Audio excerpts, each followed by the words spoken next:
100% درست ہے اور ٹھیک ہے، ہم اس چیز کو انڈورس کرتے ہیں کہ عمران خان صاحب اپنے دور میں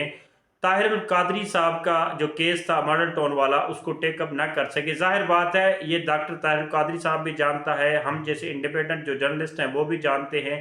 اور عمران خان صاحب بھی جانتا ہے، ہر پاکستانی جانتا ہے کہ 3 ساڑھے 3 سال کا جو دور تھا، اور یہاں پہ پاکستان میں اگر انکوائریز ہوتی ہیں یا ان کی جو تمام تر معاملات ہوتے ہیں وہ کون ہینڈل کرتا ہے اور کہاں سے وہ آپریٹ ہوتی ہیں۔ یہ بات بہرحال ڈاکٹر طاہر القادری صاحب کی وجہ ہے کہ انہوں نے عمران خان صاحب سے شاید اس وجہ سے ناراضگی اور باقی معاملات رہے ماڈل ٹاؤن ثانی کی وجہ سے، لیکن اس کے بعد کیا ہوا؟ طاہر القادری کا پاکستان پیپلز پارٹی کی حمایت میں اعلان کرنا، اور بلاول بھٹو صاحب کا اور آصف علی زرداری صاحب کے حوالے سے بھی یہ باتیں گردش کر رہی ہیں کہ انہوں نے باقاعدہ طور پر ایک دعوت نامہ اور ایک اپنا ڈیلیگیشن